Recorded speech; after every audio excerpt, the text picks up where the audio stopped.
Buenas tardes, profesor y compañeros. Nosotros les vamos a hablar el día de hoy de la percepción, evaluación y administración de riesgo. Nuestro grupo está conformado por Catherine Moreno, Cibeles Reynoso, Carolina Rifo, Fernando Ursúa y quien les habla, Braulio Elvis. Nuestro trabajo le vamos a dar una pequeña introducción. Luego vamos a hablar sobre el riesgo y peligro. Finalmente hablaremos sobre la percepción, evaluación y administración del riesgo. Primero hay que establecer dos distintos conceptos, que son peligro, que es la probabilidad de un efecto adverso, el riesgo, que es la medición de esta probabilidad.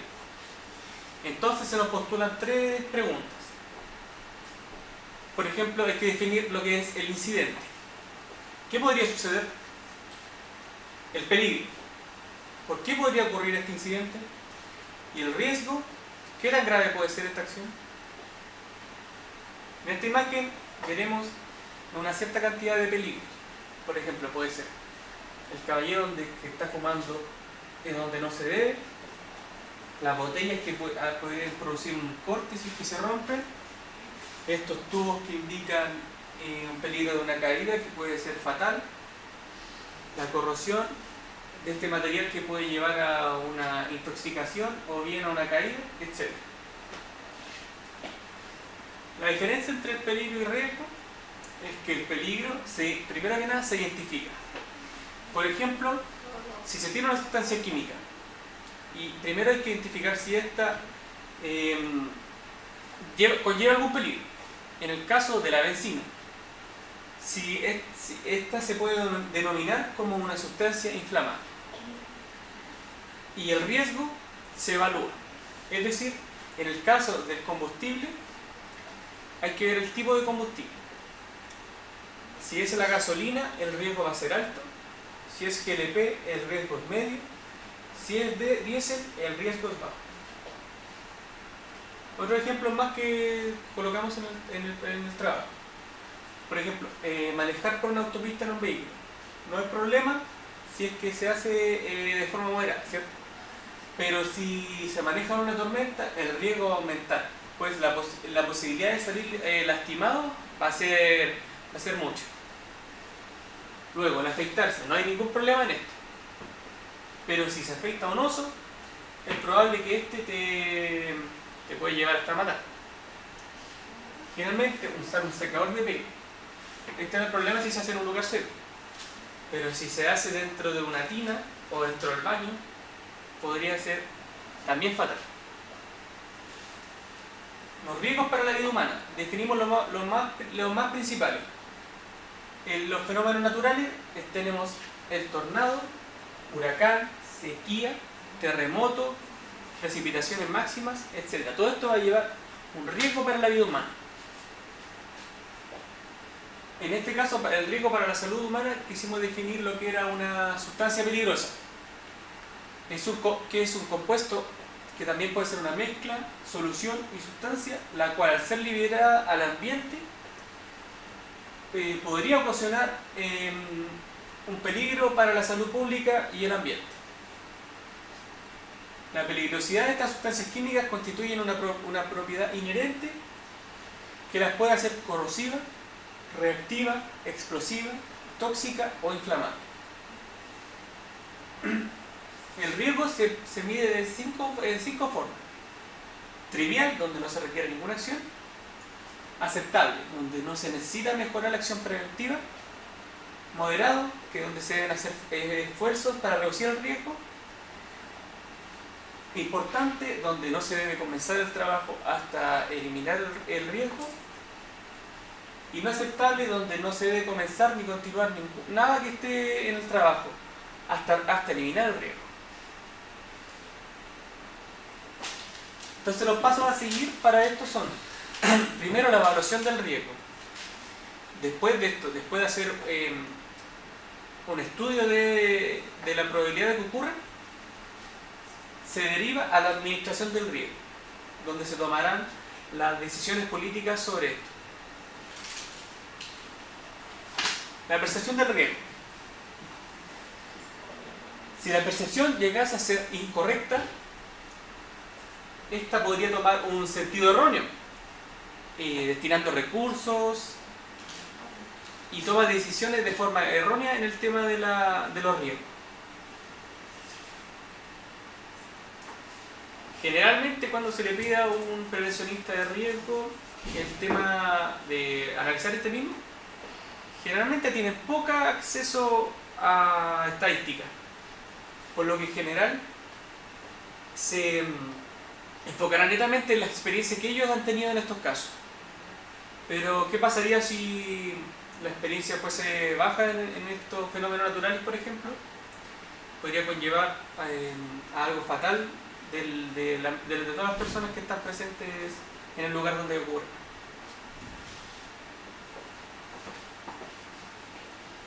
La etapa de la evaluación de riesgo para este trabajo en particular es la evaluación de riesgo ambiental, conocido en Chile como ERE.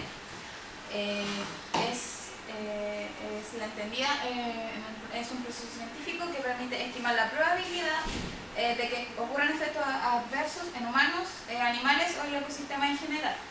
Esta metodología de evaluación de riesgo ambiental es ampliamente usada a nivel internacional, pero nosotros nos vamos a enfocar principalmente en la usada en Estados Unidos, declarada por la EPA en el 89, que consta de 4 etapas: recopilación y evaluación de datos, evaluación de la toxicidad, evaluación de la exposición y caracterización de los riesgos. La primera etapa, recopilación y evaluación de datos, se basa en obtener y analizar los datos para un sitio a analizar e identificar las sustancias peligrosas. Para obtener estos datos se consta de 3 etapas: la recopilación de la información y los antecedentes del sitio que se va a estudiar para poder obtener información de los posibles contaminantes, la concentración de estos contaminantes en las fuentes claves, que son el agua, el suelo y el aire, y las características del contexto ambiental que afectará el destino, el transporte y la persistencia de los contaminantes. También identificar la posible exposición humana del ecosistema y elaborar la estrategia para obtener estas muestras. Antes del segundo paso de la evaluación, que es la evaluación de la toxicidad, se deben tener en cuenta 2 términos, que es la toxicidad, que es la capacidad de producir un daño de una sustancia, y que es una respuesta tóxica, que es un cambio que se produce a nivel celular permanente. Para hacer una evaluación de toxicidad se requiere primero la identificación del peligro. Si la exposición a un contaminante va a incrementar los efectos adversos en seres humanos y en qué nivel va a ser estos efectos. Y también la evaluación de la dosis-respuesta. La dosis-respuesta se manifiesta mejor en una curva. Antes de explicar la curva hay que tener claro qué es la dosis, que es la masa del compuesto químico que va a recibir el animal o la persona expuesta, y se mide en miligramos por kilogramo de peso. Esta es la curva de dosis-respuesta, la cual en su eje X presenta el logaritmo de la dosis en la concentración, y en el eje Y va a presentar el porcentaje de la población que va a ser expuesta a la dosis.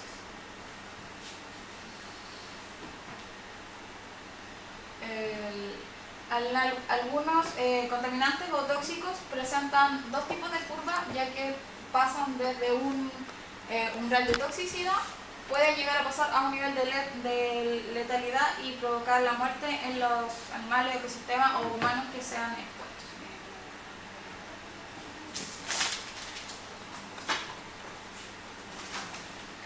Limitación de los estudios en animales. Ninguna especie constituye un duplicado exacto en las personas. Por lo general, ciertos efectos habituales en los animales de laboratorio ocurren en las personas. Incluso efectos que sobreviven en seres humanos pueden producirse de manera retrospectiva en los animales de laboratorio. Existen notables excepciones en la toxicidad dependiendo del mecanismo inmunológico. La inducción de muchas reacciones de sensibilización es difícil en animales de laboratorio. Así pues, el procedimiento de transferencia de datos de animales consiste en encontrar la especie apropiada y encontrar el contexto. Entonces, las diferencias observadas frecuentemente son cuantitativas y no cualitativas. Es frecuente suponer que los niveles de cáncer resultados en animales se traspasan a las personas, siendo esto una acción muy grave y no tomando en cuenta las otras acciones que son más simples, como el tema de la edad, el tema del medio ambiente, etc. Las limitaciones de los estudios epidemiológicos. Aquí existen 4 dificultades. La primera es que se requieren poblaciones numerosas para detectar una baja frecuencia en efecto toxicológico. La segunda, que tal vez sea necesario un periodo de lactancia prolongada o muy variable entre la exposición al factor tóxico. Y la tercera, que estas causas posiblemente den respuesta toxicológica observando dificultades a retribuir el efecto de causa-efecto. La evaluación de la exposición tiene como objetivo obtener y analizar datos de un sitio para identificar las sustancias peligrosas. Primero, la vía más importante de exposición no siempre se va a determinar con claridad. Bueno, acá tenemos una tabla en donde podemos ver los medios contaminantes y las rutas de exposición correspondientes. Por ejemplo, si tenemos un agua superficial, ¿cómo podemos tener esa exposición con nosotros? ¿Cuál es la ruta? Sería por digestión, si es que nosotros la ingerimos, un contacto térmico o una inhalación durante el baño. También está, por ejemplo, el de sedimento, que puede ser ingestión o contacto térmico, la inhalación de partículas en interiores o en la intemperie, obviamente esto es sin querer. Y bueno, acá hay otros ejemplos. Bueno, una ruta se va a poder eliminar por tres factores. Ya uno no puede llegar y eliminar una ruta porque yo quise, no. Tienen que haber estos 3 factores, que son la exposición por una ruta particular debe ser menor a la ocurrida por otra ruta. La probabilidad de exposición tiene que ser baja y el riesgo de incidental no tiene que ser alto. La magnitud de la exposición por la ruta debe ser baja.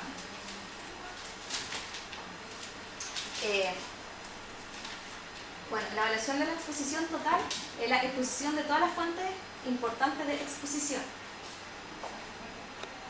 La EPA usa el procedimiento de estimación puntual al calcular la exposición máxima razonable, que las EMR. Y la EMR vendría siendo la exposición máxima que cabe esperar razonablemente que ocurra y que tiene como fin ser una estimación conservadora dentro del intervalo de exposiciones posibles. Bueno, acá tenemos un ejemplo de un señor de 70 años que nada en una piscina todos los días, hace 30 años nada en una piscina 3 veces por semana durante 30 minutos y todos los días además se da un baño prolongado en la ducha. Aquí podemos observar 5 posibles rutas de exposición cuando en medio es agua potable. Estos 5 métodos serían la ingestión, que es el contacto térmico, bañarse en la regadera, nadar, o la inhalación del vapor del agua durante el baño en la regadera, y el contacto del agua con la piscina, o sea, del agua de la piscina con él.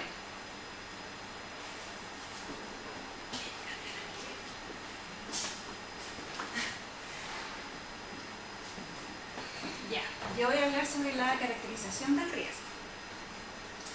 Ya, la caracterización del riesgo tiene que verse por 2 factores, que se analizan los datos recopilados de la evaluación de exposición y de toxicidad y se calcula el riesgo para la fuente y para la ruta de entrada.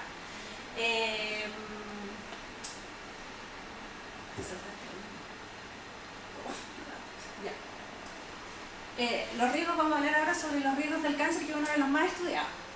Ya, las dosis, se caracteriza, o sea, se divide en dosis baja y dosis alta. La dosis baja es cuando el riesgo es menor a 0,01 y esta es la ecuación para calcular el riesgo. La ingesta y el factor dependiente son valores que están tabulados.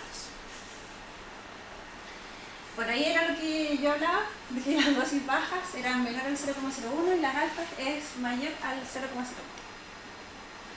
Ya, y la dosis alta, esta es la fórmula para calcular el riesgo y esos dos también están tabulados igual que el anterior porque es la misma tabla.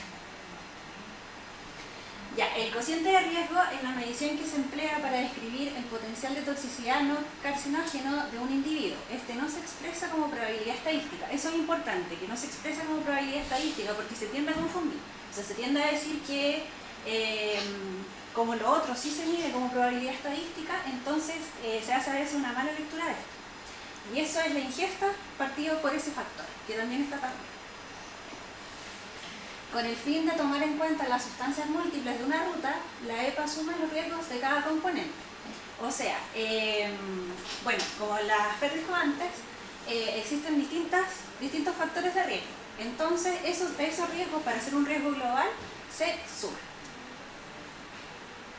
Y esto es cuando hay rutas múltiples, porque como la Fer también lo explicó antes, dijo que existen diferentes formas de contagiarse o de exponerse a un riesgo, y esas son las rutas múltiples.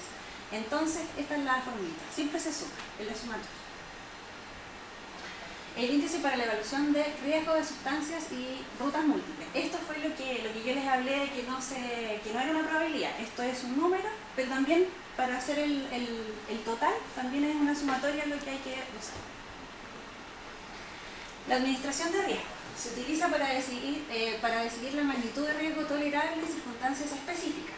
Esto es una decisión política. Siempre hay que arriesgar, o sea, siempre hay que tratar de tener la cantidad de riesgo, la menos cantidad de riesgo, y eso siempre es más caro, generalmente es más caro. Pero siempre hay que tenerlo en cuenta porque es súper importante para que funcione todo mejor.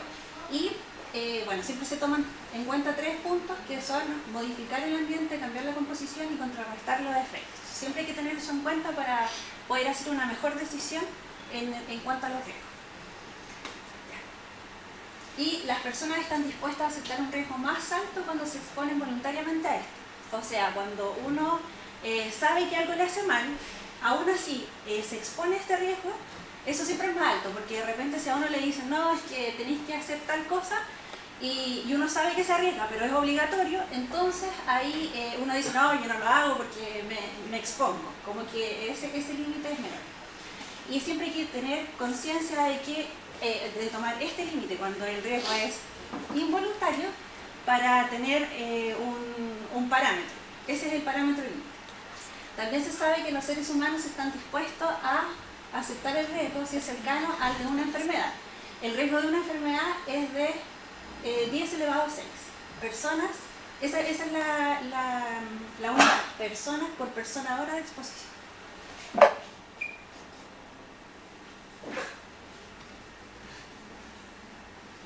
Bueno, como conclusión, más que nada una observación de nuestro trabajo. Este está basado netamente en lo que designa la EPA, que es la Agencia de Protección Medioambiental de Estados Unidos.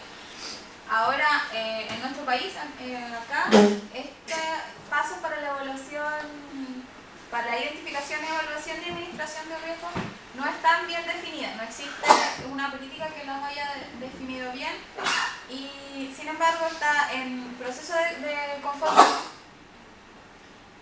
También debido a varios acuerdos de relaciones exteriores y comerciales, la EPA de Estados Unidos tiene varios tratados con Chile y por ese lado se está tratando de analizar y implementar este sistema de la evaluación, administración y percepción de riesgos medioambientales en nuestro país.